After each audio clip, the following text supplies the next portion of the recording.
www.attableek.com, the reviver of Iman. بسم الله الرحمن الرحيم. الحمد لله نحمده ونستعينه ونستغفره ونؤمن به ونتوكل عليه ونعوذ بالله من شرور أنفسنا ومن سيئات أعمالنا. من يهده الله فلا مضل له ومن يضلله فلا هادي له. ونشهد أن لا إله إلا الله وحده لا شريك له. ونشهد أن سيدنا مولانا محمدا عبده ورسوله. اما بعد. باب النهي عن التطير.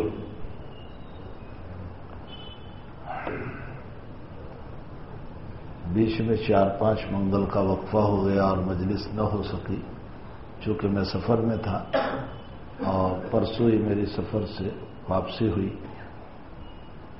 اب جو سبق آج شروع ہو رہا ہے، اس سبق میں جناب رسول اللہ صلی اللہ علیہ وسلم کی ان باتوں کو نقل کیا جاتا ہے جس کا تعلق بدفعلی سے ہے.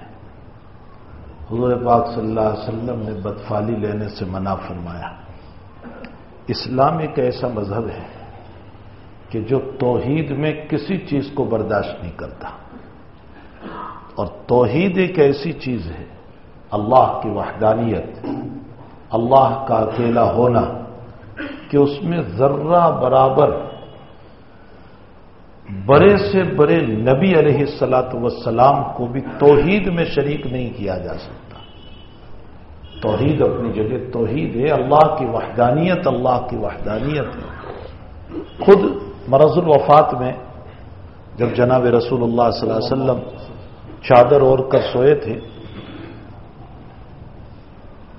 اور آپ جانتے ہیں کہ بیمار آدمی جب چادر اوڑھ کر سوتا ہے تو اندر گھبراہٹ بھی ہوتی ہے، تو چادر بار بار کھولتے رہتے. اللہ کے حبیب پاک صلی اللہ علیہ وسلم بھی بار بار چادر کو کھولتے تھے، اور جب جب چادر کو کھولتے تھے ہماری طرح کوئی شکوہ شکایت کا مسئلہ نہیں تھا، امت کو کوئی نہ کوئی نصیحت فرماتے تھے. آپ چادر اوڑھ کے سوئے تھے، جب گھبراہٹ تھوڑی سی ہوتی تھی اور آپ چادر کھولتے تھے تو آپ کوئی نہ کوئی نصیحت فرماتے تھے. ایک مرتبہ آپ نے چادر کھولی تو آپ نے ایک نصیحت فرمائی، لعنت اللہ علی الیہود اتخذوا قبور انبیائہم مساجدا الا لا تتخذوا قبری وثنا.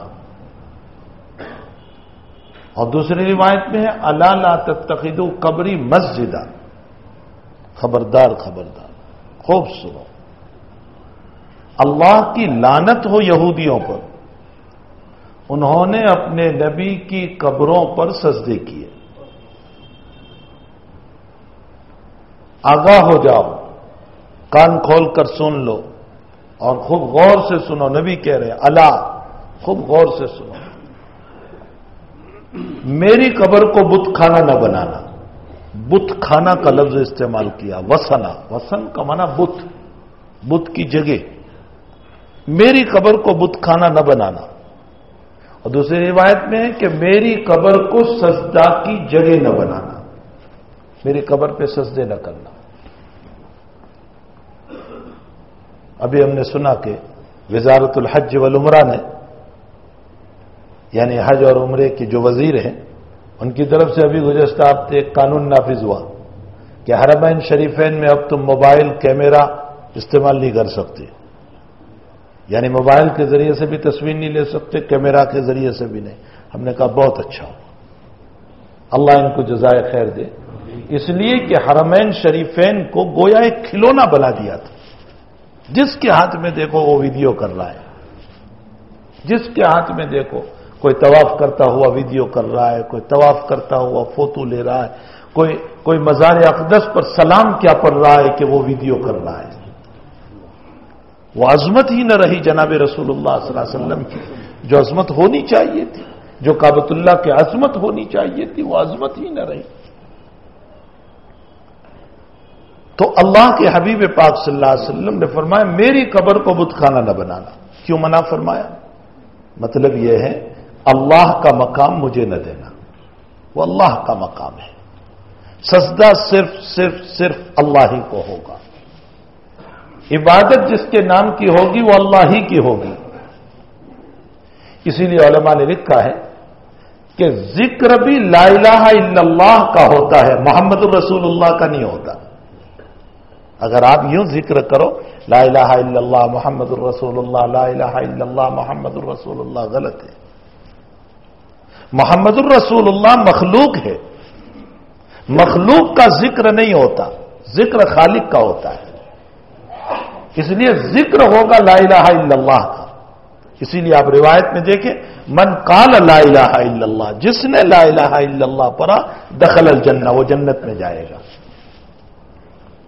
ہاں صوفیہ نے یہ ضرور لکھا ہے کہ جب تم لا الہ الا اللہ کا ورد کرو، ذکر کرو، تو ہر 25-30 مرتبہ پر ایک مرتبہ پورا کلمہ پڑھ لو لا الہ الا اللہ محمد الرسول اللہ، تاکہ یہ استحضار رہے، یہ بات دماغ میں رہے کہ ہم اس رب تک پہنچے ہیں محمد الرسول اللہ صلی اللہ علیہ وسلم کے ذریعے سے۔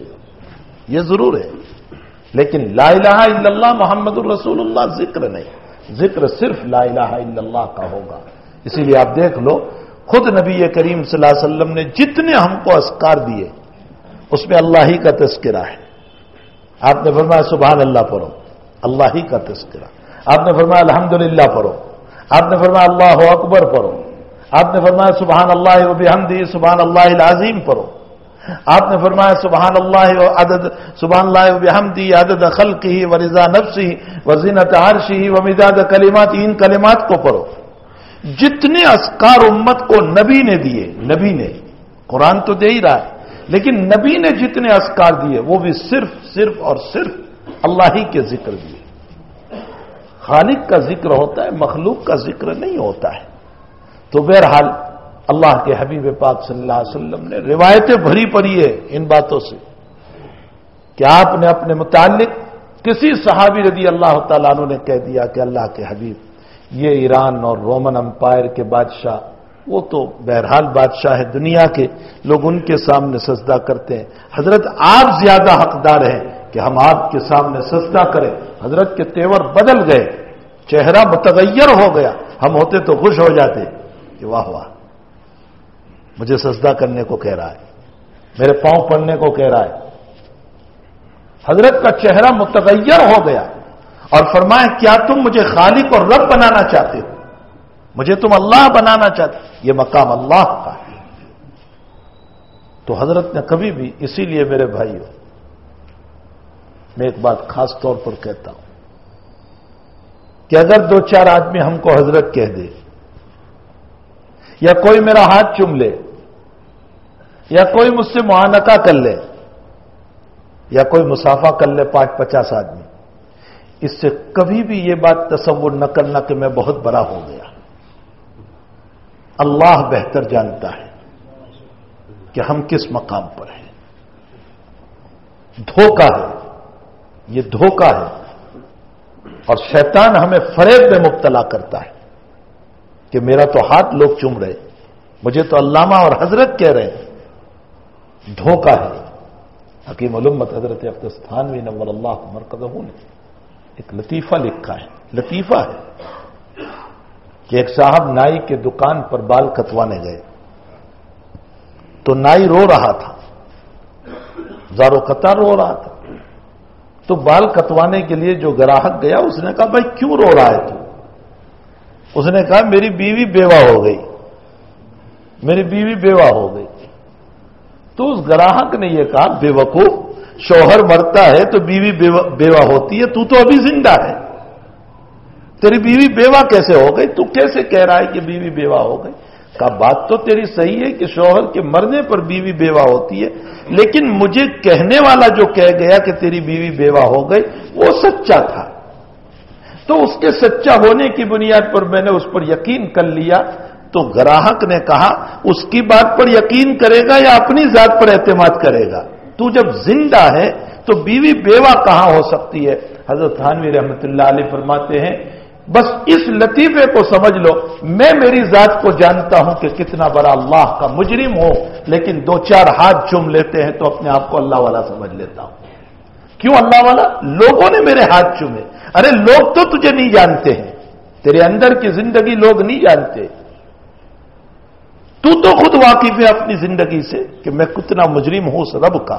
اس مالک کا کتنا مجرم ہوں. اس لیے میرے بھائیوں، کسی کے کہنے سے ہم دھوکے میں نہ آئے. ہمیں ہر وقت اپنا محاسبہ کرنا چاہیے. اسی لیے بزرگان دین سے تعلق رکھنا چاہیے. اس لیے کہ بزرگوں سے جب تعلق رکھتے ہیں تو اپنی زندگی کے محاسبہ کے ہمیں احساس ہوتا ہے کہ میں میری زندگی کا حساب کروں، میں میری زندگی کے اعمال پر نظر کروں. میرے اخلاق، میری عبادت، میرے معاملات، میرے عقائد، میری توحید مسائل، میری باتیں کس حد تک ہے، اس کو تو میں جان سکتا ہوں. تو میرے بھائیوں، حقیقت یہ ہے کہ جناب رسول اللہ صلی اللہ تعالی علیہ وسلم نے عبادت میں باندھ چھوڑ رکھی، گنجائش رکھی.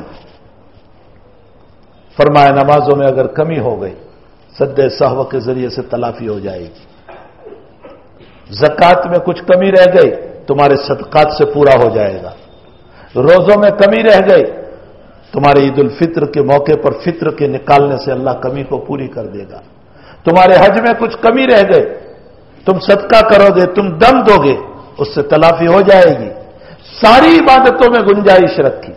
حتیٰ کہ بعض روایتوں میں یہ بھی آیا کہ ایک صحابی رضی اللہ تعالیٰ عنہ عبداللہ ابن حضرت رضی اللہ تعالیٰ عنہ، اللہ کے نبی نے جمعہ میں خطبہ، عید کے موقع پر خطبہ دیا، عید الاضحیٰ کے موقع پر، اور فرمایا قربانی کا وقت نماز کے بعد ہے، نماز سے پہلے قربانی نہیں. تو عبداللہ ابن حضرت کھڑے ہوئے اور فرمایا یا رسول اللہ صلی اللہ علیہ وسلم، میں تو نماز سے پہلے قربانی کرایا، اور میں نے جلدی قربانی اس لیے کر لی کہ غریبوں کو جلدی سے گوشت مل جائے. نیت بہت اچھی تھی، غریبوں کو گوشت مل جائے، اس لیے میں نے جلدی سے قربانی کر لی حضرت. تو حضرت نے کیا ارشاد فرمایا؟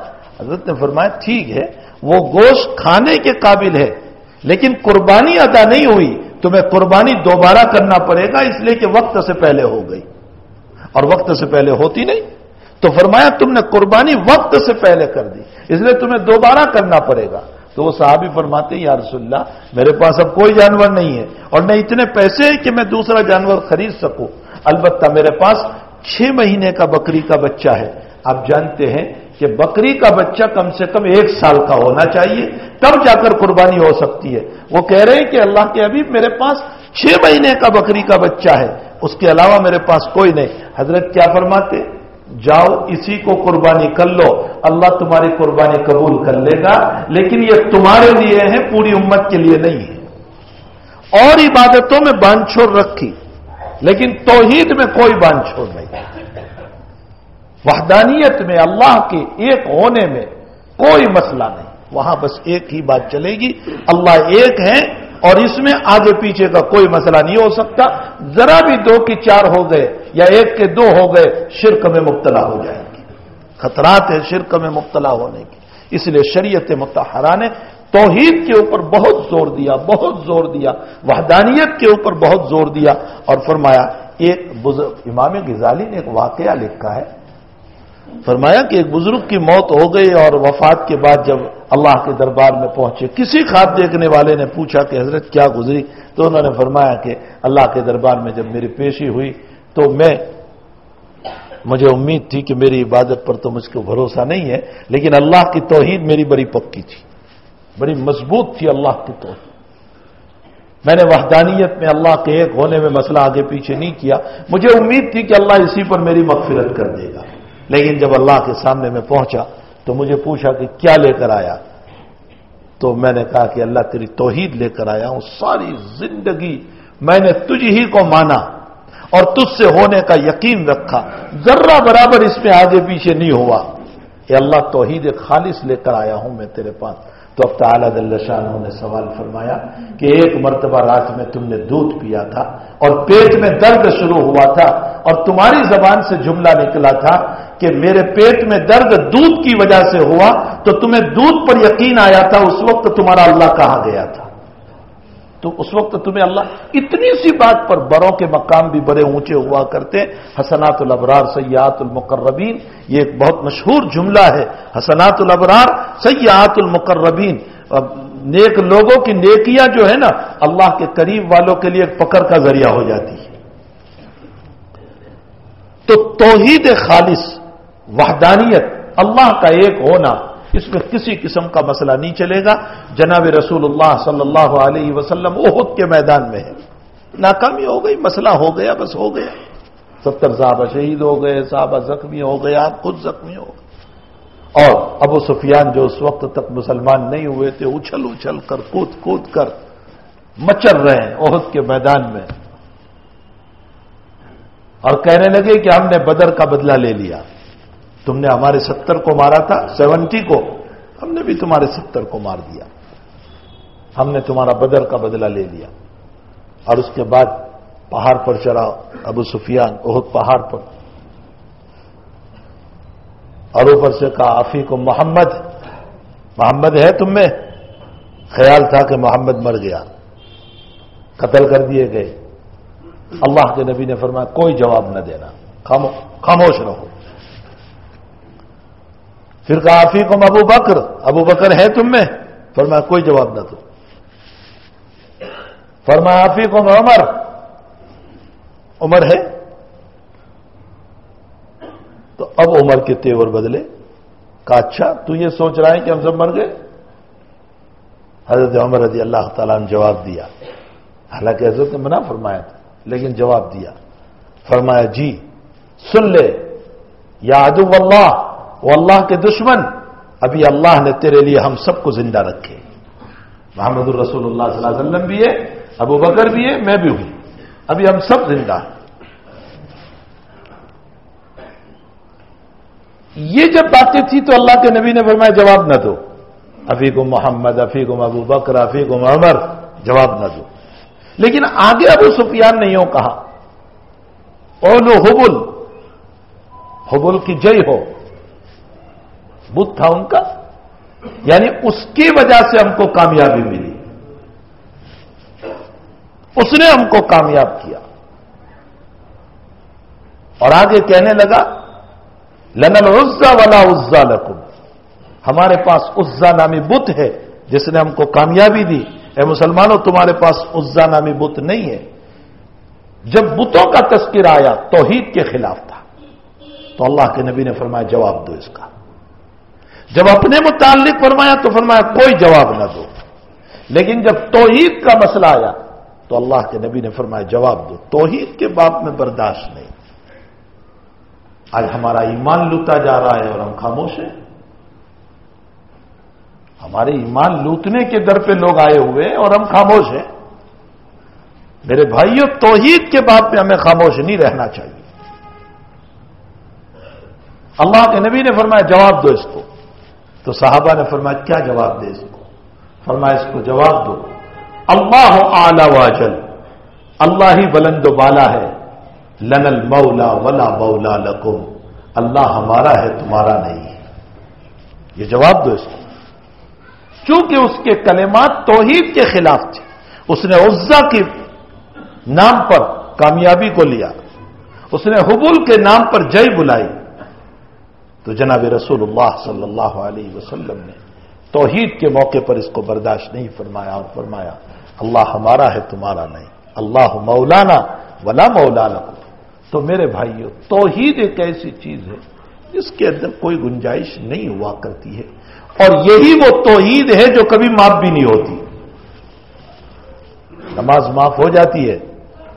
فقہاء نے مسئلہ لکھا ہے کہ اگر کوئی انسان 6 نمازوں تک بے ہوش رہا, آج عشاء کی نماز سے لے کر کل عشاء کی نماز تک مسلسل بے ہوش, اور کل رات میں اس کو بے ہوش آیا جب عشاء کا وقت نکل چکا تھا, صبح صادق ہو گئی, فقہاء نے لکھا ہے کہ یہ 6 نمازیں معاف. اب اس کو قضا نہیں کرنا ہے. سنو, قضا نہیں کرنا ہے. اگر کوئی آدمی رمضان کا پورا مہینہ بے ہوش رہا, مثلا قوما میں چلا گیا, اور پہلی رمضان سے لے کر عید کے دن تک, جب عید کا چاند ہوا وہاں تک, فقہاء نے مسئلہ لکھا ہے رمضان کے روزے معاف. اس کو نہ اس کی قضا کرنا ہے نہ اس کے بدلے میں فطرہ دینا ہے, کچھ نہیں. کل میرا سال پورا ہو رہا تھا زکات دینے کا, اور آج میرے گھر میں آگ لگ گئی اور سارا مال جل گیا. فقہ کہتے ہیں اگر نصاب کے بقدر تیرا مال نہیں رہا زکات معاف تیرے اوپر سے. مجھے حج کے لیے جانا تھا اور میرا سارا مال چوری ہو گیا اور اب میرے پاس وہ مال کی وسعت نہیں رہی کہ میں حج میں جا سکوں. فرمایا حج ساقط ہو جاتا ہے. تمام عبادتیں معاف ہوتی ہے لیکن توحید معاف نہیں ہوتی. توحید کے باب میں تو یوں کہا گیا کہ پیدا ہوتے ہی تیرے کان میں پھونکا جائے گا اللہ اکبر اشہد ان لا الہ الا اللہ اشہد ان لا الہ. یہ تیرے کان میں پھونکا جائے گا اور جیسے جیسے تو بڑا ہوتا جائے گا تجھے یاد دلایا جائے گا اللہ اکبر اشہد ان لا الہ الا اللہ اشہد ان لا الہ الا اللہ. دشمن تیرے سینے پر بیٹھ گیا اور خنجر لے کر بیٹھا ہے اور تجھے کہہ رہا ہے کہ ہمارے بتوں کا نام لے, ہماری دیویوں کا نام لے, ہمارے دیوتاؤں کا نام لے. کا زبان سے بول لینا. اگر تو جان بچانا چاہتا ہے نا تجھے اجازت ہے, شریعت کہہ رہی ہے تیری جان بچا لے, کوئی عرض نہیں, تجھے اجازت ہے. لیکن زبان سے بتوں کا نام بولنا, دل میں تو پھر بھی اللہ موجود رہنا چاہیے. قرآن کریم میں اللہ تعالیٰ نے اس کو بیان فرمایا کہ جان بچا لے, تو ہماری طرف سے اجازت ہے تجھے. ہم تجھے نہیں کہتے ہیں کہ تم مر جا, اگر تم مر گیا تو شہید ہے, یہ عظیمت ہے, بہت بڑا مقام. لیکن کہاں یہ بندہ عظیمت پہ چلے گا؟ یہ تو سوچتا ہے میرے بیوی بچوں کا کیا ہوگا. تو شریعت نے کہا ٹھیک ہے تجھے اجازت ہے, رخصت ہے, تو بول سکتا ہے کلمہ کفر کو, ولیکن قلبہ مطمئن بالایمان, لیکن تیرے دل میں کلمہ تب بھی ہونا چاہیے, اللہ تیرے دل میں ہونا چاہیے.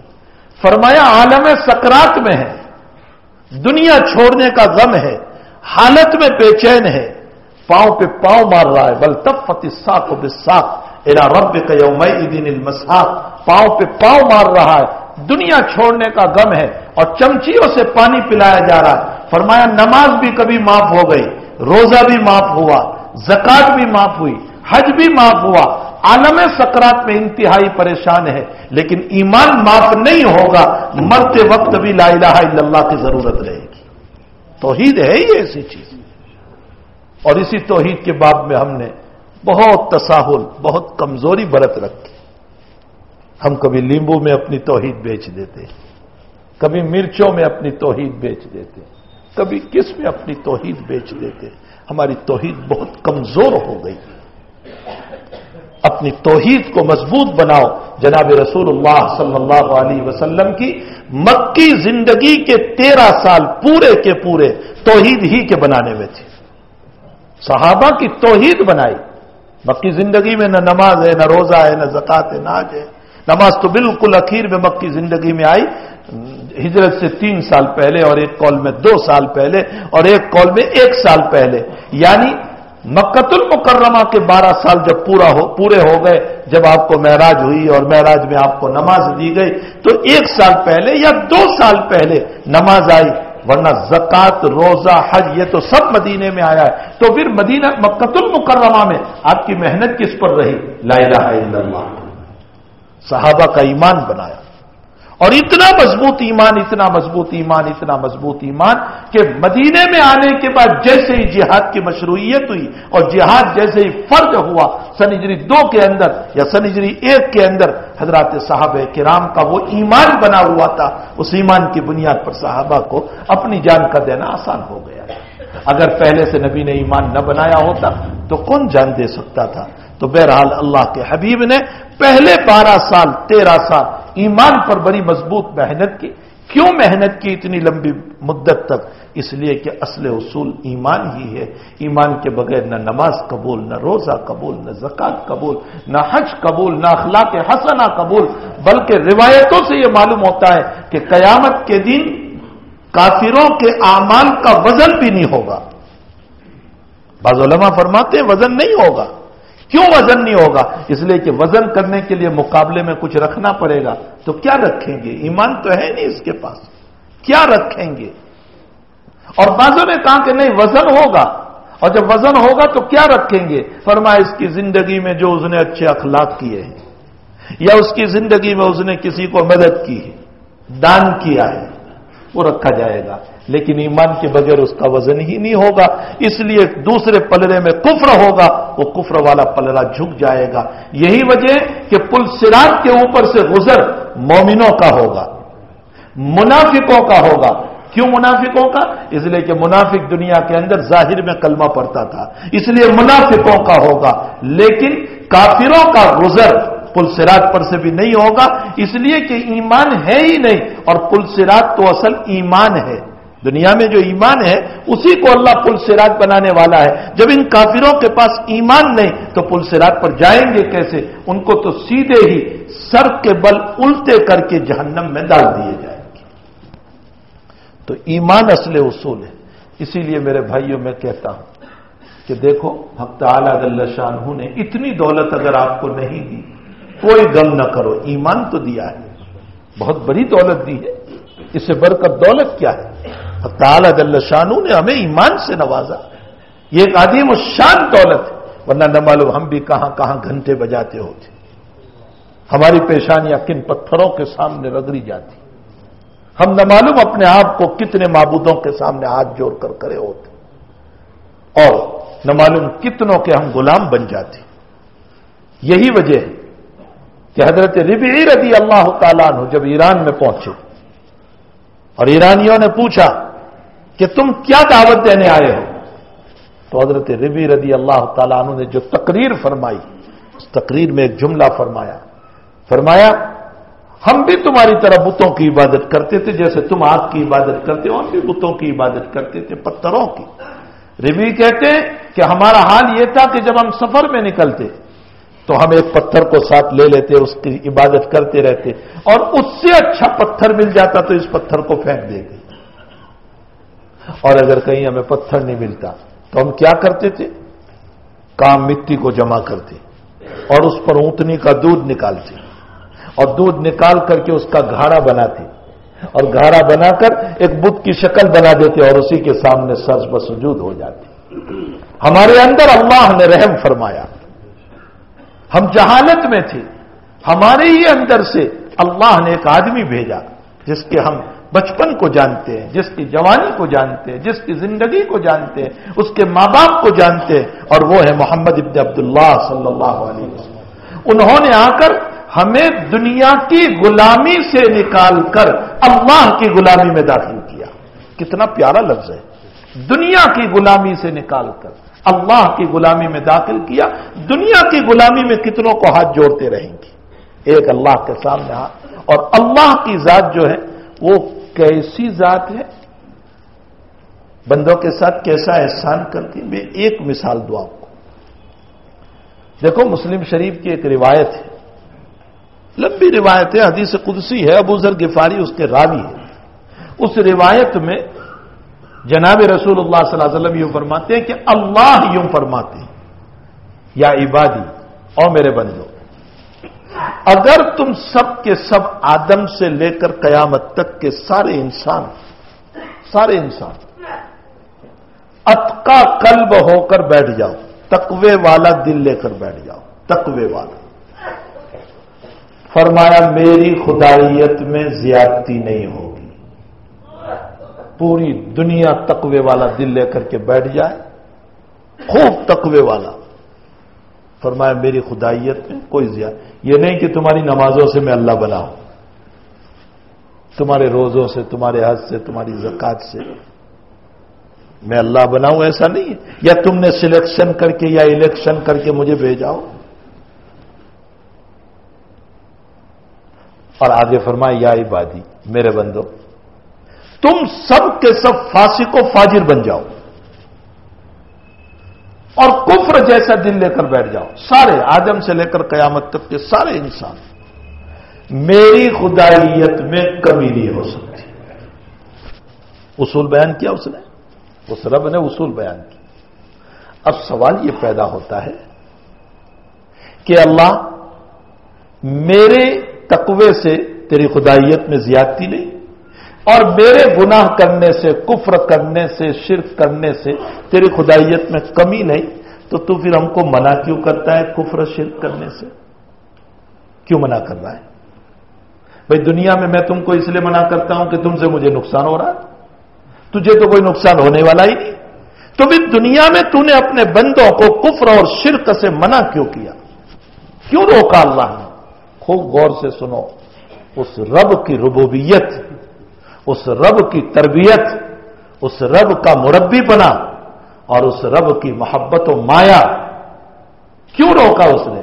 کہا میرے بندو، تمہارے کفر اور شرک سے میری خدائیت میں کوئی کمی نہیں، لیکن تم میرے بنائے ہوئے ہو، میں نے تم کو بنایا ہے، اور تم ایک حقیر مخلوق جو تم سے بہت حقیر ہے، تم چلتے ہو وہ چلتی نہیں، تم دیکھتے ہو وہ دیکھتی نہیں، تم بولتے ہو وہ بولتی نہیں، تم کھاتے ہو وہ کھاتی نہیں، وہ پتھر، وہ اسٹیل، وہ سونا، وہ چاندی، اس کے بنے ہوئے معبود کے سامنے تم جب سر بسجود ہوتے ہو تو میری ذات کو غیرت آتی ہے کہ میرا بنایا ہوا بندہ اپنی ذات کو ذلیل کر رہا ہے۔ میرے بندوں، میں نہیں چاہتا ہوں کہ تم ذلیل ہو، تمہاری ذلت کو تمہارا رب نہیں چاہتا ہے۔ یہ ہے رب جو ہماری اس لیے ہم کو منع کیا کہ تم ذلیل ہو رہے ہو اور پتھر کے سامنے تم اپنی ذات کو ذلیل کر رہے ہو۔ فرمایا تمہارا اللہ یہ پسند نہیں کرتا ہے کہ تم اپنے آپ کو، ارے کون باپ ہوگا جو اپنی اولاد کے ذلیل ہونے کو پسند کرے؟ جب اولاد کی ذلتی کو پسند نہیں کرتا ہے تو اللہ اپنے بندوں کی ذلتی کو کیسے پسند کرے گا؟ یہ ہے ربوبیت، یہ ہے اللہ، یہ ہے پالنہار۔ وہ اللہ کہتا ہے دیکھو میں سب کچھ برداشت کر لوں گا لیکن شرک برداشت نہیں کرتا۔ اسی لیے قرآن میں فرمایا ان اللہ یغفر الذنوب جميعا، فرمایا دیکھو میں شرک معاف نہیں کروں گا، شرک کے علاوہ سارے گناہوں کو میں معاف کر سکتا ہوں۔ شرک اور کفر کو میں معاف نہیں کروں گا، باقی اس کے علاوہ تمہارے پاس ایمان ہوگا تو میری رحمت میں جوش میں آئے گی، تو ہو سکتا ہے میں تمہاری نماز نہ پڑھنے کو بھی معاف کر دوں، ہو سکتا ہے میری رحمت جوش میں آ جائے، تم نے روزے نہیں رکھے میں معاف کر دوں گا، ہو سکتا ہے تم نے زکات نہیں دی، حج نہیں کیا، میرے اصول ہیں سزا دینے کے، لیکن روایتوں میں اس نے اپنی رحمت کو بھی تو بیان کیا ہے نا کہ میری رحمت یوں ہوگی، میں یوں معاف کروں گا، یوں معاف کروں گا، یوں معاف کروں گا، تو معاف کرنے کے اس نے اپنی باتیں بھی بیان فرمائی ہے۔ فرمایا کہ شرک اور کفر اگر تم نے نہیں کیا تو میں تمہارے گناہوں کو معاف کر سکتا ہوں۔ تو میرے بھائیوں، اللہ جل شانہ اور پیغمبر صلی اللہ علیہ وسلم توحید خالص کو چاہتے ہیں، اس میں ملاوٹ نہیں چاہتے۔ اسی لیے یہ جو سبق ہے اس میں بدفعلی کا مطلب یہ ہے کہ کسی چیز کو دیکھ کر کے یوں سمجھ لینا کہ اب آج میرا دن خراب ہو جائے گا۔ صبح نکلے اور بلی کو دیکھا تو کہتے ہیں میرا دن خراب ہو جائے گا۔ صبح نکلے اور کسی جو ہے فاحشہ بدکار عورت کو دیکھا اور سمجھتے ہیں میرا دن خراب ہو جائے گا۔ فرمایا یہ بدفعلیاں ہیں۔ کون ہے یہ تمہارے دن کو خراب کرنے والے؟ کیا بلی میں یہ طاقت تھی کہ تمہارے دن کو خراب کر دی؟ یہ تم کہاں سے لے کر کے آ گئے؟ دور جاہلیت کا یہی مزاج تھا۔ دور جاہلیت میں کیا کرتے تھے؟ جب کام کے لیے نکلتے تھے، صبح بڑا کام ہوتا تھا تو کہیں پرندے بیٹھے ہو تو دھیلا مارتے تھے اور پرندے کو اڑاتے تھے۔ اب پرندہ اگر رائٹ سائڈ میں اڑا، جمڑی سائڈ میں، تو سمجھتے تھے کام ہو جائے گا، اور اگر پرندہ الٹی سائڈ میں اڑا تو کہتے تھے کام نہیں ہوگا۔ یہ دور جاہلیت کی بدفعلی آج ہمارے ذہنوں میں بھی بیٹھی ہوئی، ہمارے ذہنوں میں بھی۔ جناب رسول اللہ صلی اللہ علیہ وسلم نے اسی لیے فرمایا، ایک روایت میں فرمایا ان انس رضی اللہ تعالیٰ عنہ قال قال رسول اللہ صلی اللہ علیہ وسلم لا عدوى ولا طیرہ، لا عدوى بیماری میں تعدی کی صفت نہیں، یعنی ایک کی بیماری میں دوسرے کو لگ جائے چیپی روگ نہیں ہے۔ یہ تم نے کیا سمجھ لیا کہ چیپی روگ ہے؟ یہ چیپی روگ کیا چیز ہے؟ اللہ جس کو چاہتا ہے بیماری لگتی ہے، اللہ جس کو چاہتا ہے نہیں لگتی۔ یہ بھی گویا کہ تمہارا دماغ خراب ہو گیا کہ تم یہ کہتے ہو میں ان کے پاس بیٹھا اس لیے مجھے ہو گیا. نہیں، ان کے پاس بیٹھا اس لیے نہیں ہوا، وہاں کی آب و ہوا ایسی تھی اور وہ ہوا اس کو لگی تو وہ بیمار ہوا، مجھے لگی تو میں بیمار ہو گیا. بھائی بعض مرتبہ ایسی ہوا چلتی ہے جس سے نزلہ ہو جاتا ہے. جیسے ابھی ہوا چل رہی ہے وائرل انفیکشن، ڈاکٹر کے پاس جاؤ گے آپ کو کیا ہوا؟ آپ کو وائرل ہوا ہے. اب بہت سے لوگ وائرل انفیکشن والے ہیں، تو کیا اس کا مطلب یہ ہے کہ میرا روگ ان کو لگ گیا، ان کا روگ ان کو لگ گیا؟ نہیں، وہ ہوا چل رہی ہے. وہی ہوا میرے ناک میں گئی تو مجھے ہوا، آپ کی ناک میں گئی تو آپ کو ہوا، آپ کی ناک میں گئی تو آپ کو ہوا. جناب رسول اللہ صلی اللہ علیہ وسلم فرماتے چھپی روگ کوئی چیز نہیں، لا عدوہ، بیماریوں میں کوئی اس طرح کا مسئلہ نہیں. بلکہ اللہ کے حبیب پاک صلی اللہ تعالی علیہ وسلم نے ایک ایسا آدمی جو مظلوم تھا، جذام کی بیماری تھی. جذام کس کو کہتے ہیں؟ انگلیاں، گوشت جھڑتا ہے نا، پٹ کی بیماری جس کو ہم بولتے ہیں پت. ایسی بیماری والے کے ساتھ اللہ کے نبی نے ایک تھالی پہ بیٹھ کر کھانا کھایا اور امت کو بتایا یہ مسئلہ نہیں ہے. لا عدوہ، آب و ہوا ایسی ہوتی ہے. اب اس پر ایک سوال ہوگا کہ حضور پاک صلی اللہ علیہ وسلم نے تو ایک روایت میں یوں فرمایا فر من المظلوم کما تفر من الاسد. فرمایا بھائی پت والی بیماری سے بھاگو، اس کے پاس نہ رہو، جیسے تم شیر سے بھاگتے ہو، واگ سے بھاگتے ہو نا، ویسے اس کے پاس سے بھاگو. تو جب بیماری میں تعدی نہیں، چیپی روگ نہیں، تو پھر حضور نے بھاگنے کو کیوں فرمایا؟ بخاری کی روایت ہے یہ بھی، بھاگنے کو کیوں فرمایا؟ اللہ کے نبی فرماتے ہیں بیماری میں چیپی روگ نہیں ہے، لیکن تم کو میں اس لیے منع کرتا ہوں کہ تم کمزور ایمان والے ہو. اگر تم پاس بیٹھ گئے اور اللہ نہ کرے تمہارے مقدر میں بھی تھا اور تم کو لگ گیا تو تمہارا ایمان خراب ہو جائے گا کہ اسی کی وجہ سے لگ گیا. نبی تمہارے ایمان کو بچانا چاہتا ہے. نبی جو ہے وہ ہمارے ایمان کو بچانا چاہتا ہے، اس لیے فرمایا تم نہ جائیو. نبی کا ایمان تو بہت اونچا تھا تو وہ بیٹھ گئے ساتھ کھانے کے لیے. ہمیں کہا تم نہ جائیو، ورنہ تم کمزور ایمان والے ہو، تمہارے اندر تو چیپی روگ کا بھوسا گھسا ہوا ہے، اس لیے تم یقین کر لو گے کہ اسی کی وجہ سے مجھے ہو گیا. نتیجہ یہ ہوگا کہ اللہ سے یقین ہٹ جائے گا.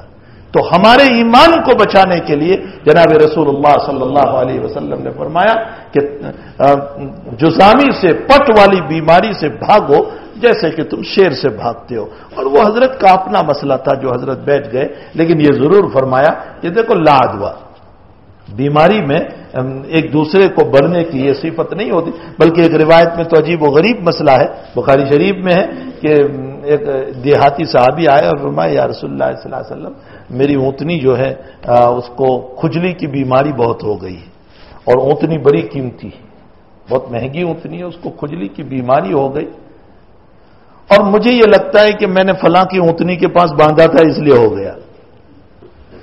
یعنی چیپی روگ اس کی اونٹنی کو تھا، میری اونٹنی کو بھی ہو گیا.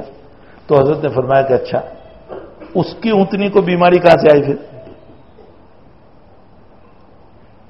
اب وہ خاموش ہو گئے. تو پھر اللہ کے نبی نے فرمایا جس اللہ نے اس کی اونٹنی کو بیماری دی اسی اللہ نے تیری اونٹنی کو بھی بیماری دی.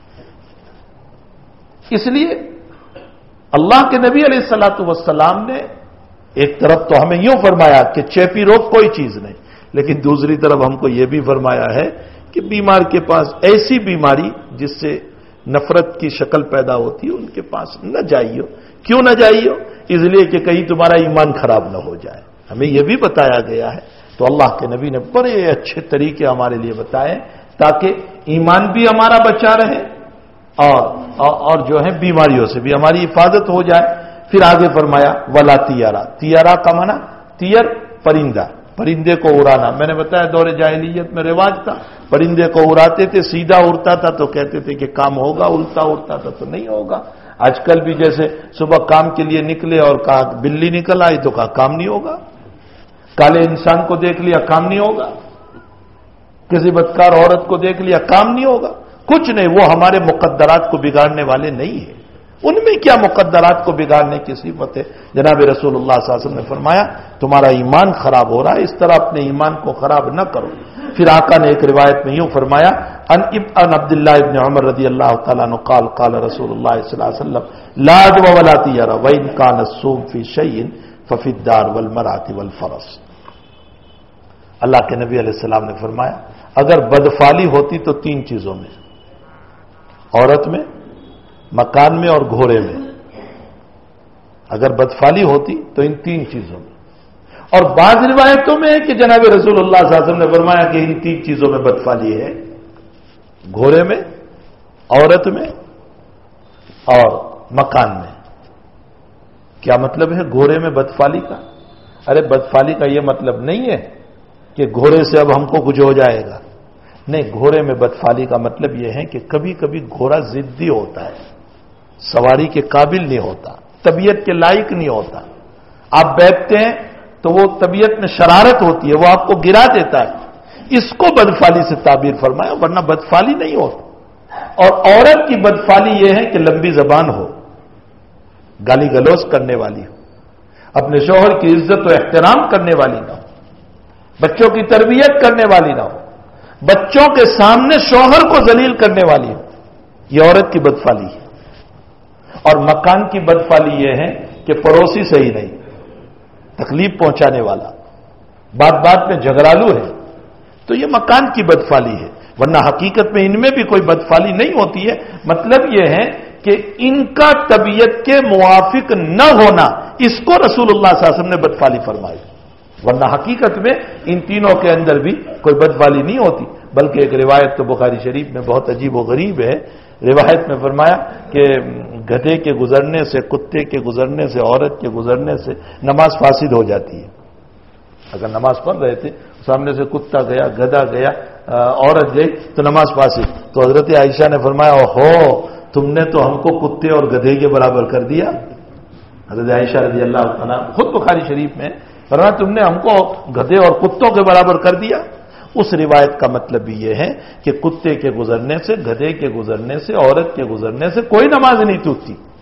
بخاری شریف میں عبداللہ ابن عباس رضی اللہ تعالیٰ عنہ فرماتے ہیں کہ حجۃ الوداع میں حضرت نماز پڑھا رہے تھے، میں اپنی گدھی پر سوار ہو کر آیا، میں صف میں شریک ہوا اور میری گدھی سامنے سے گزرتی رہی، اللہ کے نبی نے کچھ بھی نہیں فرمایا۔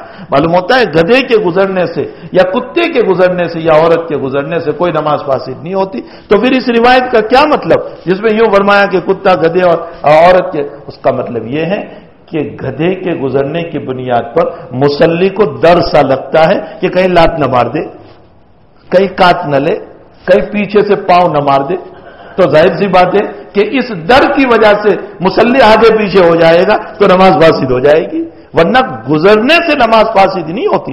اور کتے کے گزرنے کا مطلب یہ ہے کہ جب وہ گزرتا ہے تو انسان کو ڈر لگتا ہے کہ کہیں کاٹ نہ لے، اور عورت کے گزرنے سے تو انسان کا ذہن جانے ہی والا ہے، اس کا ذہن فاسد ہونے ہی والا ہے، خیالات اس کے دماغ میں آنے ہی والے ہیں۔ تو نماز ٹوٹتی نہیں ہے، نماز فاسد نہیں ہوتی، لیکن روح ختم ہو جاتی ہے۔ نماز کی جو روح ہے نا، انسان سوچ میں لگ جاتا ہے، عورت کی طرف، کتے کی طرف، گدھے کی طرف، وہ سوچ میں لگ جاتا ہے کہ کہیں ادھر سے کاٹ نہ لے، کبھی ادھر سے لات نہ مان لے۔ یہ مراد ہے جناب رسول اللہ صلی اللہ تعالی علیہ وسلم کی۔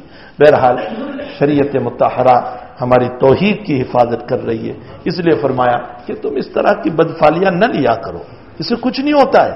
کوئی دنیا کی چیز ہمارا بگاڑ نہیں سکتی ہے، کوئی دنیا کی چیز میں طاقت نہیں ہے کہ تمہاری روزی بند کر دے، تمہارے رزق کو بند کر دے، اور تمہاری بھائی نبی نے یوں کہہ دیا کہ روزانہ فجر کے بعد فرشتہ تمہاری روزی لے کر آتا ہے، تو کیا دنیا کا کوئی انسان یہ کر سکتا ہے کہ فرشتے کو بھگا دے کہ نہیں اس کی روزی بند کر دی ہم نے؟ یہ کیا ہم نے اپنے دماغوں پر لے رکھا ہے؟ اس لیے میرے بھائیوں اس طرح کی باتوں سے پرہیز کیا جائے۔ کوئی ہمارے رزق کو باندھ نہیں سکتا۔ بہت ممکن ہے کبھی میرے گناہوں کی نحوست آ جاتی ہے، کبھی اللہ کی طرف سے امتحان ہوتا ہے، ابتلا ہوتا ہے کہ میرے بندے کو میں آزمانا چاہتا ہوں کہ یہ صبر کرتا ہے یا نہیں، یا میرا بندہ اس حالت کے اندر مجھے یاد کرتا ہے یا نہیں، اس لیے کہ خوشیوں میں یاد کرنا آسان ہے، غمیوں میں یاد کرنا مشکل ہوتا ہے۔ تو تعالیٰ اپنے بندوں کو آزمانا چاہتا ہے، اس لیے کبھی کبھی اتار چڑھاؤ نشیب و فراز ہو جاتا ہے زندگی کے اندر. کبھی کاروبار ٹھپ ہو گیا، کبھی جاب نہیں ملا، کبھی دکان کسی دن نہیں چلی، کبھی گھر میں کوئی بیماری آ گئی. اس کا یہ مطلب نہیں ہے کہ فلاں کی وجہ سے ہو گیا، فلاں کی وجہ سے ہو گیا، فلاں کی وجہ سے ہو گیا. نہیں، یہ مطلب نہیں ہے. اللہ کی طرف سے حالات ہیں، مصائب ہے، پریشانیاں ہیں. وہ اپنے بندوں کے ساتھ شفیق ہے، رحم کرنے والا ہے. اگر بیماریاں مصیبت ہوتی تو اللہ نبیوں کو کبھی یہ مصیبت نہ دیتا. اگر بیماریاں عذاب ہوتا تو اللہ کبھی بھی اپنے نبیوں کو عذاب نہ دیتا. ایوب علیہ السلام سے بڑھ کر کون بیمار؟ کتنے سخت بیمار. اسرائیلی روایتوں میں تو یہاں تک لکھا ہے، اسرائیلی روایتوں میں تو یہاں تک لکھا ہے کہ بدن میں کیڑے پڑ چکے تھے. آپ انداز لگائیں کہ کیسے بیمار ہو گئے ہو. انی مسنی الضر وانت ارحم الراحمین. قرآن میں اللہ نے نقل فرمایا مجھے تکلیف پہنچی، لیکن اللہ میں شکایت نہیں کر رہا، وانت تو رحم کرنے والا ہے. اور اسی لیے اللہ نے تعریف فرمائی انا وجدناہ صابرا. میں نے میرے ایوب کو بڑا صبر والا پایا، بہت صبر والا. ایوب علیہ السلام سے اسرائیلی روایت میں ہے کہ بیماریوں کے دن آپ کو اچھے تھے، یا بھی صحت ہو گئی تو آپ اچھے. فرمایا صحت یقیناً اللہ کی نعمت ہے، اللہ تعالیٰ نے مجھ کو بیماری سے صحت دی، لیکن بیماری کے دن اچھے تھے. فرمایا کیوں؟ فرمایا بیماری کے دن میں روزانہ صبح میں اور شام میں اللہ ڈائریکٹ میری خیریت پوچھتا تھا. مجھے مزہ آتا تھا کہ میرا رب میری خیریت پوچھ رہا ہے. صحت کے دنوں میں اب یہ وہ مزہ ہی نہیں رہا. ارے کسی لڑکی سے ذرا سی محبت ہو جاتی ہے تو اس کے سلام کہلانے پر دیوانہ ہو جاتا ہے، یا کسی اللہ والے سے محبت ہو جاتی ہے، کسی بزرگ سے، اور وہ بزرگ سلام کہلواتے ہیں تو کہتے ہیں او فلاں شیخ نے مجھ کو سلام کہلوایا. ایک شیخ کے سلام پر ہم مچل اٹھتے ہیں. اللہ جب خیریت پوچھتا ہوگا تو کیا؟ فرمایا وہ دن مجھے بہت اچھے لگتے تھے کہ اللہ میری خیریت پوچھتا تھا. تو میرے بھائیوں، صبر بہت بڑی چیز ہے. حالات آتے ہیں، مصائب آتے ہیں، پریشانیاں آتی ہیں، لیکن اس میں صبر کرنا. انا وجدناہ صابرا. ہم نے اپنے ایوب کو صبر کرنے والا پایا، اور واقعتاً حضرت ایوب علیہ السلام نے. اور بھائی ان حالات ہی کی بنیاد پر ابدیت آئے گی. اگر کبھی بیماری ہی نہ آئے تو تکبر ہی تکبر رہے گا. حالات نہ آوے نا تو ہر وقت پھر تکبر ہی رہے گا. پھر تو فرعونیت آ جائے گی، فرعون کو کبھی بیماری نہیں آئے گی. حالات کی بنیاد پر اللہ یاد آتے ہیں. ملا جیون رحمت اللہ علیہ نے ایک بہت عجیب بات نقل فرمائی، چلو یاد آ گئی میں عرض کر دوں. ملا جیون رحمت اللہ علیہ فرماتے ہیں کہ معراج میں جب تشریف لے گئے جناب رسول اللہ صلی اللہ علیہ وسلم، تو اللہ نے جو اپنے انعامات دینے تھے وہ آپ کو دیے، جو کچھ انعام دینا تھا. اور اس کے بعد فرمایا محبوبی، میرے محبوب تم بھی کچھ مانگ لو، مجھے جو دینا تھا وہ تو دے، تم بھی کچھ مانگ لو. حل سالتا نہیں، تم مجھ سے کچھ مانگو گے، کچھ سوال کرو.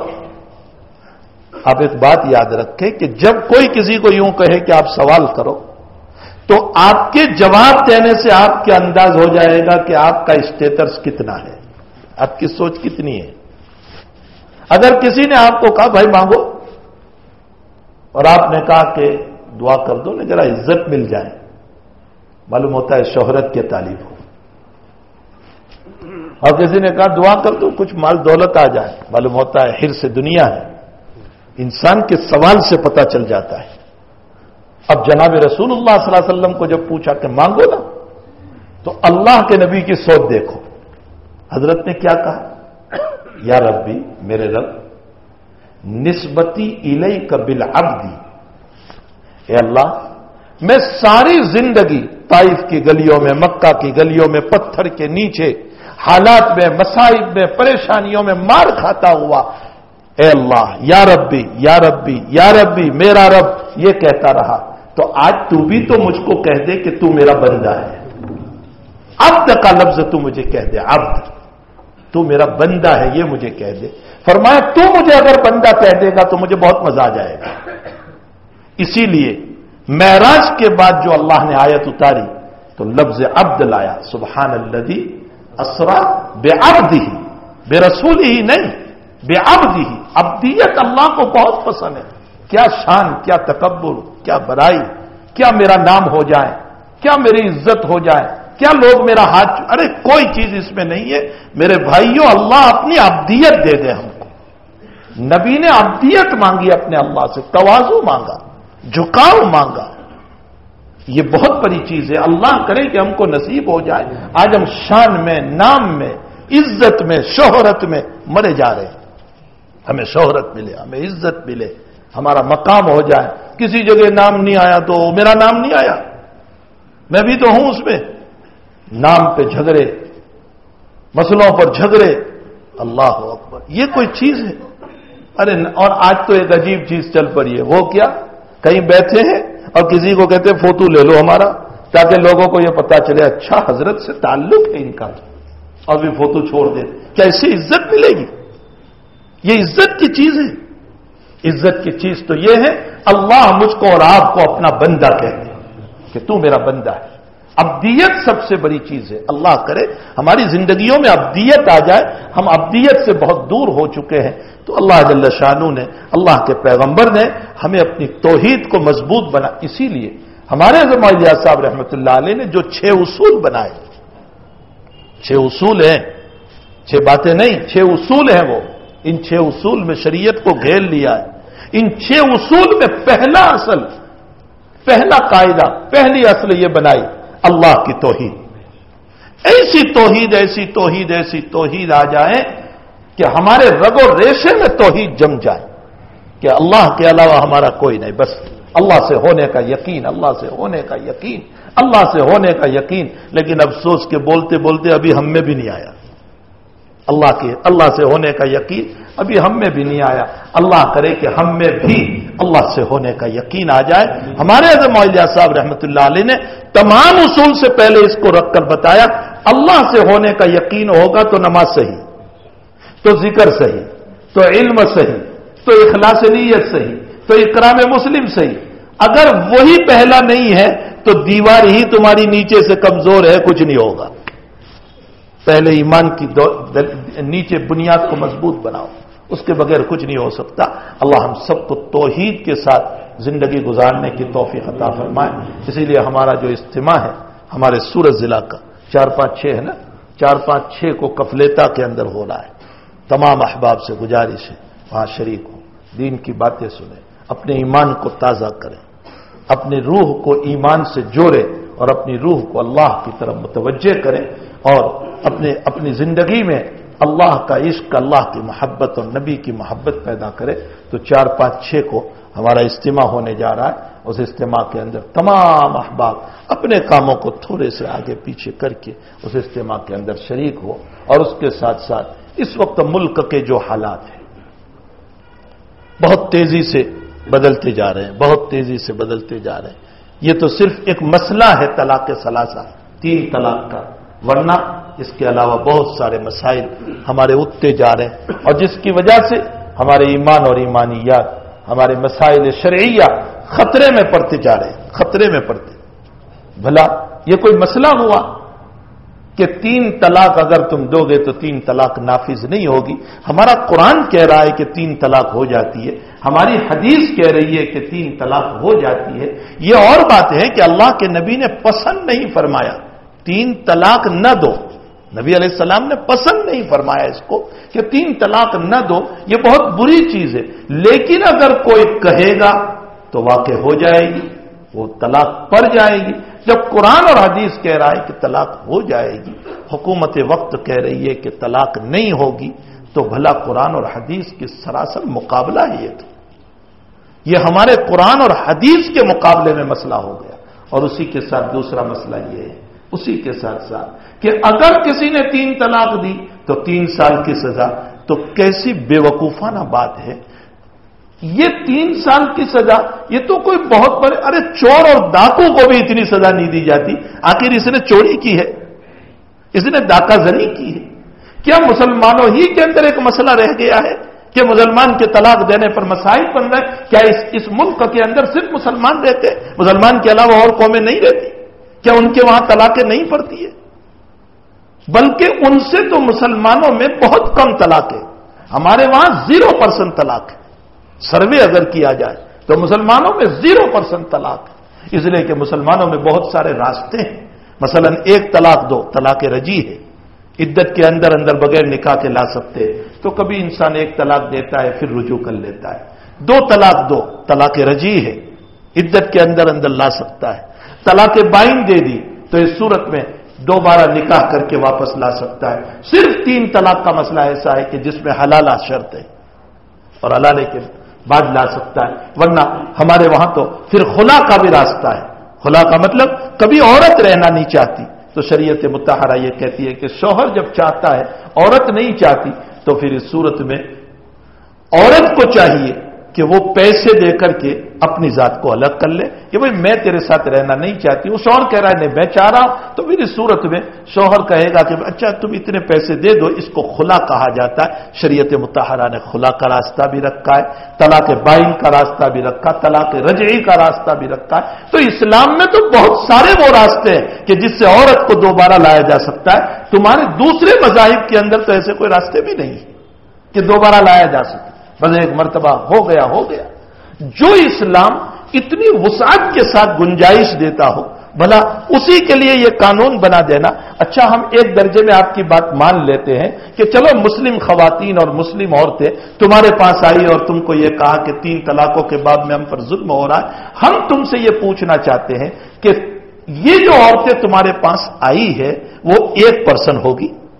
اولن تو ہم یہ بھی نہیں مان، لیکن چلو 1% عورتوں نے یوں کہا کہ ہم پر ظلم ہو رہا ہے اور 99% عورتیں یوں کہہ رہی ہے کہ نہیں کوئی ظلم نہیں ہو رہا ہے ہم پر، بلکہ یہ اسلام کا قانون ہے، ہم اس کو فالو کریں گے، ہم اس کو مانیں گے.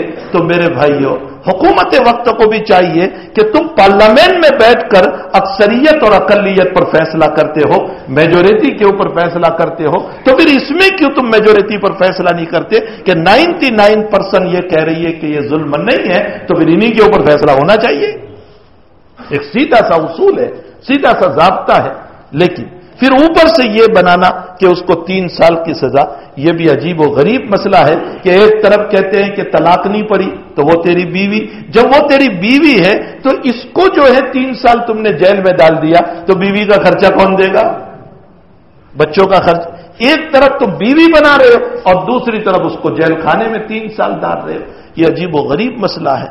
تو حقیقت یہ ہے کہ اس طرح کے مسائل نت نئے مسائل اٹھتے جا رہے ہیں. ہم حکومت وقت سے بہت لذاذت سے بہت منت سماجت کے ساتھ ہم کہہ رہے ہیں یہ ہمارے پرسنلی مسائل ہیں، یہ ہمارے آئینی مسائل ہیں، اور خود ہماری بیویاں اس کو ظلم نہیں سمجھتی ہے تو آپ کیوں ظلم سمجھ رہے ہو؟ آپ کو اس کو ظلم سمجھنے کی ضرورت نہیں ہے. آپ ذرا ہمارے قرآن کا اسٹڈی کر لیں، حدیث کی اسٹڈی کر لیں اور اس کے بعد جا کر کے آپ کوئی فیصلہ کریں، تب جا کر کے ہمیں راحت ہوگی. ورنہ آپ ویسے ہی قرآن و حدیث کے مقابلے میں کوئی فیصلہ کریں گے تو مسلم کبھی بھی اس پر تیار نہیں ہو سکتا ہے. تو بہرحال ایسے وقت میں جب حالات بدلتے جا رہے ہیں، مسائل پریشانیاں آتی جا رہی ہے، ہمارے مسلم پرسنل لا اور مسائل کے اوپر نت نئی باتیں آتی جا رہی ہے، اور ایک بڑا عالمیہ ہمارے ملک میں یہ ہے کہ ہندو مسلم کے درمیان دوری، تفرقہ، اختلاف، ایک دوسرے کے خلاف سازش، ایک دوسرے کو دور کرنا اور ایک دوسرے کے دلوں میں نفرتیں پیدا کرنا تاکہ ہم آپس میں لڑ پڑیں اور وہ محبت اور وہ پیار ختم ہو جائے جو کسی زمانے میں ساتھ بیٹھ کر کے رہا کرتا تھا، اڑوس پڑوس میں ایک دوسرے کی مدد کر کے رہا کرتا تھا، وہ سارا تعلق اور محبتیں ختم ہو جائے. اس کے لیے مستقلاً محنت کی جا رہی. ایسے وقت میں ہمیں بھی ضرورت ہے اخلاق حسنہ کی، اچھے اخلاق کی، اچھے کیریکٹر کی، اچھی زندگی کی، اور اس کے ساتھ ساتھ ہمارے برادران وطن کے ساتھ اچھی طرح ملنے کی، ان کو دین اسلام سمجھانے کی، ان کو اسلام سمجھانے کی اس کی ضرورت ہے، اور ہمیں ایکتا پیدا کرنے کی ضرورت ہے. اس کے لیے الحمدللہ ایکتا کے عنوان سے 11 جنوری کو ماشاءاللہ ایک بہت بڑا اجتماع جو کتھور کے اندر رکھا گیا ہے، بہت بڑا جلسہ ایک رکھا گیا ہے جس میں فدائے ملت حضرت مولانا ارشد مدنی صاحب دامت برکاتہم العالیہ اور اس کے علاوہ بہت سارے ہمارے وہ برادران وطن، وہ غیر مسلم بھائی جو سرکولر ذہن کے، جو برابر انصافی ذہن رکھنے والے ہیں، اور جن کا دماغ کسی ایک قوم کی طرف نہیں، بلکہ وہ یہ سمجھتے ہیں کہ ملک ہندوستان میں رہنے والے سب برابر ہیں۔ ایسے بھی کچھ ہمارے غیر مسلم بھائی اس میں تشریف لائیں گے اور اپنے خیالات کا اظہار کریں گے، تو میری آپ سے گزارش ہے کہ آپ احباب اس میں بھی شریک ہو، تاکہ کم سے کم اتنا تو ہم سمجھ پائیں کہ ہمیں کیا کرنا چاہیے، اور اس طرح کی ایکتائیت والی دعوت میں ہم شریک ہو اور ہمیں کوئی رہنمائی ملے، اور اس رہنمائی کو مد نظر رکھتے ہوئے ہم کسی غیر مسلم کو کوئی دعوت دے دیں۔ بہت ممکن ہے اس کی ہدایت کا وقت ہو اور اللہ ہمیں قبول فرما لے، بہت ممکن ہے، اس کا تو ہدایت کا وقت ہوگا، اللہ تعالی ہمیں استعمال فرما لے۔ تو اس کے لیے 11 جنوری کو کتھور کے اندر جو جلسہ رکھا گیا ہے اس میں بھی آپ سب شریک ہوں اور دوسروں کو بھی دعوت دیں۔ اللہ ہم سب کو عمل کی توفیق عطا فرمائے۔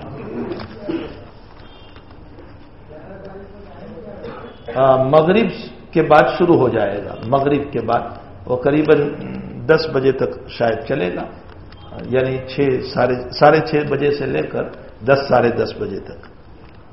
راندیر میں جناب ریاض بھائی کی والدہ فریدہ بانو کا انتقال ہو گیا ہے، اللہ تعالیٰ مرحومہ کی مغفرت فرمائے، ان کی درجات کو بلند فرمائے۔ مولانا محمد یوسف بھائی عثمان بھائی میمن جنگار والا سنیچر کو انتقال ہو گیا ہے، اللہ تعالیٰ ان کی بھی مغفرت فرمائے، اللہ ان کے درجات کو بلند فرمائے، ان کے پسماندگاہ کو صبر جمیل عطا فرمائے۔ فاروق بھائی بھتی والے کی امی حسینہ بی بی ICU میں بیمار ہیں، اللہ تعالیٰ ان کو شفائے دائمہ مستمرہ عطا فرمائے۔ پچھلے ہفتے میری دادی امی گوہر بیگم سید کا انتقال ہو گیا ہے، اللہ تعالیٰ ان کی بھی مغفرت فرمائے، تمام ہی مرحومین مرحومات کی مغفرت فرمائے۔ فاطمہ محمد یونس کرودیا، ان کا پتنگ کے دھاگے سے ان کا گلا کٹ گیا ہے، تو دعا فرمائے، اللہ تعالیٰ ان کو شفائے دائمہ مستمرہ عطا فرمائے۔ ICU میں ہے، اللہ تمام ہی ہمارے مریضوں کو بھی شفا دے۔ اس مجمع میں بھی بہت سارے بیمار ہوں گے، ان کے رشتہ دار بیمار ہوں گے، ہم بھی روحانی بیمار ہیں، ہماری روحیں بھی بیمار ہیں، عبادت کے اعتبار سے ہم میں بھی کمیاں ہیں، اللہ روحانی جسمانی اعتبار سے جتنے بیمار ہیں سب کو شفا عطا فرمائے۔ اللہم صلی وسلم دائما ابدا علی حبیبک خیر الخلق کلہم، اللہم انا نسألک العفو والعافیہ فی الدین والدنیا والآخرہ، توفنا مسلما والحقنا بالصالحین، غیر خزایا ولا ندامہ ولا مخزومین۔ اے اللہ گناہوں کو معاف فرما، قصوروں سے درگزر فرما، اے اللہ ہمارے ملک کی حفاظت فرما، ملک کے باشندوں کی حفاظت فرما، اے اللہ ملک میں بننے والے قوانین میں انصاف عطا فرما، بنانے والوں کو انصاف کرنے کی توفیق عطا فرما۔ اے اللہ مسلمانوں کے ساتھ جو ظلم ہو رہا ہے وہ ظلم و زیادتی سے اے اللہ ہماری حفاظت فرما۔ اے الہ العالمین ہمارے تمام بیماروں کو شفائے دائمہ عطا فرما، ہمارے مرحومین کی مغفرت فرما۔ اے اللہ ہم سب کو بھی شفائے دائمہ عطا فرما، روحانی جسمانی بیماریوں سے ہم سب کو شفا عطا فرما۔ اے اللہ اس وقت ہمارے اجتماعات کا سلسلہ چل رہا ہے، سارے اجتماعات کو قبول فرما، آنے والے بزرگوں کو قبول فرما، نکلنے والوں کو قبول فرما۔ اے اللہ تیرے راستے میں چلنے والوں کو قبول فرما۔ الہ العالمین ان کے نکلنے کے بعد ان کے گھروں کی کفالت فرما، اے اللہ ان کے گھروں کی حفاظت فرما، ان کے اہل و عیال کاروبار کی حفاظت فرما۔ اے اللہ اس مجمع میں بیٹھنے والے سب کے گناہوں کو معاف فرما، سب کی ضرورتوں کو دست غیب سے پورا فرما، بے روزی روزگار کو روزی عطا فرما، بے جاب والوں کو جاب عطا فرما، جن کے کاروبار ٹھپ ہو چکے ہیں برکت رحمت عطا فرما۔ اے اللہ دکان میں حلال روزی عطا فرما، حرام سے ہم سب کی حفاظت فرما۔ اے اللہ ہم سب کی دعاؤں کو اپنے فضل و کرم سے اس مجلس کے مخلصین کی آمین کے ساتھ قبول فرما، آمین یا رب العالمین۔ صلی اللہ علی نبی الکریم برحمتک یا ارحم الراحمین۔ السلام علیکم ورحمۃ اللہ۔